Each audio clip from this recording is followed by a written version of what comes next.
আসসালামু আলাইকুম। রাজপথে আন্দোলন করা ভাই ও বোনেরা, আপনাদের কারণে দীর্ঘ 16 বছর পর এই বাংলাদেশ আবার নতুন করে স্বাধীন হয়েছে।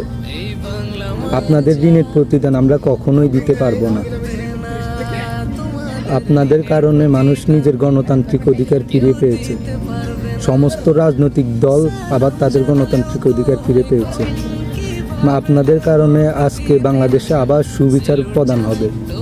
আপনাদের কারণে মানুষ এখন বুক ফুলিয়ে কথা বলতে পারবে। জেল মামলা এগুলোর ভয় আর মানুষ এখন করবে না আপনাদের কারণে। আপনারা আপনাদের সাহসিকতা দেখিয়ে বাংলাদেশে আজ স্বৈরাচার মুক্ত করলেন, বাংলাদেশকে নতুন করে আবার স্বাধীন করলেন।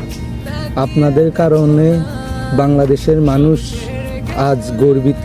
আপনাদেরকে নিয়ে আজ আমরা গর্বিত। আপনাদের এই ঋণ বাংলাদেশের মানুষ হয়তো কখনোই শোধ করতে পারবে না। 52 ভাষা আন্দোলনের মতো আপনাদেরকে মানুষ আবারও মনে রাখবে।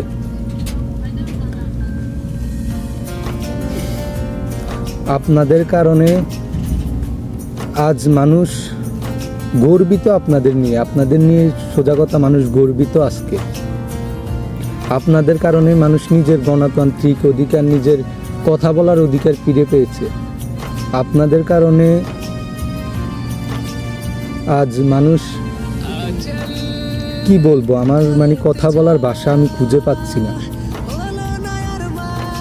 এই স্বৈরাচারের শাসনে এমন ছিল, ওদের বিরোধী কোনো প্রার্থী ছিল না। যারা ওদের বিরোধী যেত তারা আমাদের মতো প্রবাসে এসে আর নয়তো জেলখানাতে পচে পচে মরতে হতো।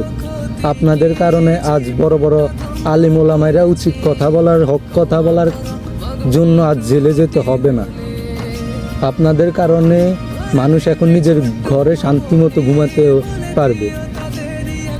এখন আর হামলা মামলা, গুম খুন কোনো ভয় নাই সাধারণ মানুষের।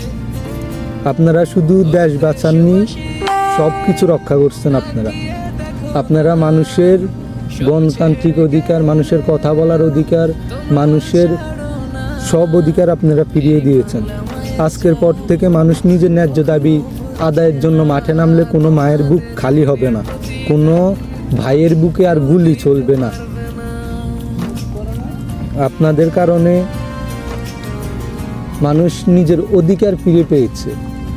আপনাদের এই দিন মানুষ কখনো ভুলবে না। সালাম জানালেও তো হয় কম, কিভাবে দেব প্রতিদান? সেলুট জানাই তোমাদের মন থেকে। তোরাই তো বাংলার আসল প্রাণ, স্বার্থ ছাড়াই যে মাটির টান। ভাবনি একটিবার জীবন দিয়ে